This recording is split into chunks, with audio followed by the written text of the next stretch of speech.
Assalamualaikum warahmatullahi wabarakatuh. Kami salah satu kelompok dari kelas 11 IPS 4 akan mempresentasikan proyek akhir semester di mana mata pelajaran sejarah wajib berkolaborasi dengan mata pelajaran agama Islam. Pertama, kami akan mempresentasikan mengenai mata pelajaran sejarah wajib dengan materi tanam paksa. Sebelumnya, kami akan memperkenalkan diri terlebih dahulu.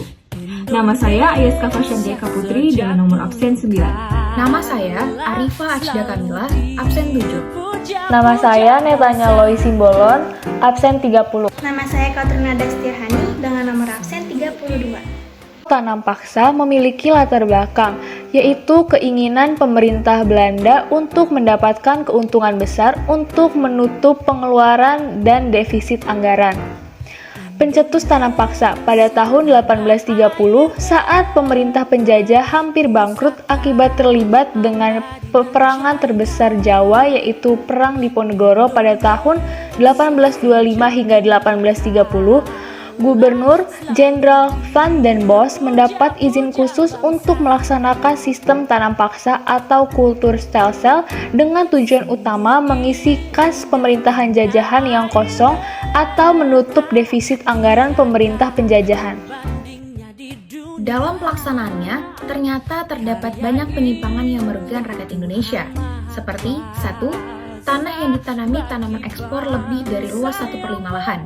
Kedua, lahan yang ditanami tanaman ekspor tetap dipungut pajak. 3. Kegagalan panen ditanggung oleh rakyat. 4. Jika taksiran hasil panen melebihi pajak, maka kelebihan tidak diberikan kepada rakyat. Dan yang terakhir, waktu yang digunakan untuk tanam paksa melebihi waktu menanam padi. Adapun beberapa tanaman yang diwajibkan untuk ditanam pada masa itu adalah karet, kina, kopi, tebu, teh, pala, kayu manis, dan juga tembakau. Kulturstelsel atau tanam paksa membawa beberapa dampak bagi Indonesia. Yang pertama adalah sawah ladang menjadi terbengkalai karena diwajibkannya kerja rodi yang berkepanjangan, sehingga penghasilan masyarakat menurun drastis. Yang kedua, beban rakyat semakin berat karena harus menyerahkan sebagian hasil panen, membayar pajak, mengikuti kerja rodi, dan menanggung resiko apabila gagal panen. Ketiga, akibat bermacam-macam beban menimbulkan tekanan fisik dan mental yang dirasakan oleh masyarakat Indonesia pada kala itu. Dan yang keempat, timbulnya bahaya kemiskinan yang semakin besar. Dampak kulturstelsel bagi Belanda. Yang pertama, keuntungan dan kemakmuran bagi rakyat Belanda.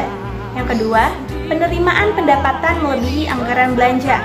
Yang ketiga, kas negeri Belanda yang semula kosong dapat terpenuhi kembali. Yang keempat, hutang-hutang Belanda dapat terlunasi. Tokoh-tokoh yang menentang adanya sistem tanam paksa diantaranya Edward Douws Dekker, Baron van Hove, Fransen van de Putte. Politik etis. Politik etis dibentuk sebagai bentuk balas budi kepada masyarakat Hindia Belanda. Kebijakan sistem tanam paksa mengakibatkan kematian dan kelaparan. Kebijakan ini bahkan mendapat kritik dari berbagai kalangan, termasuk dari politikus dan intelektual Belanda sendiri, diantaranya Edward Douws Dekker dan Baron van Hove.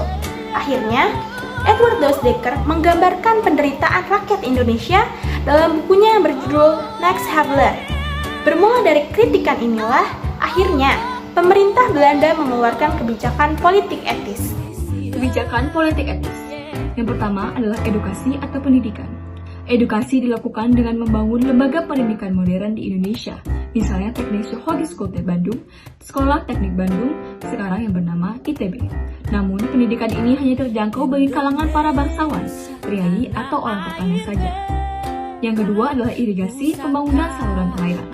Irigasi dilakukan dengan membangun waduk, bendungan, dan saluran irigasi untuk mengairi lahan persawahan dan perkebunan.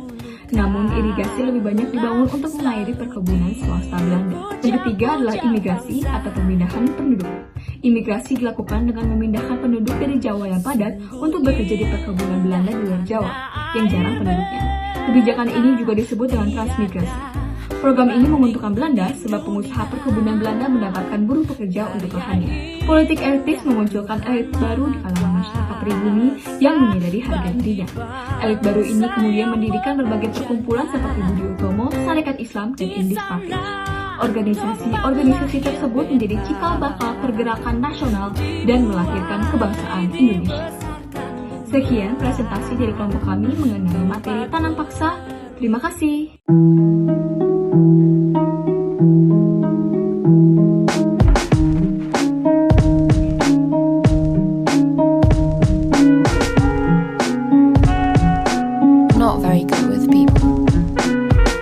want to start a conversation. Go on, have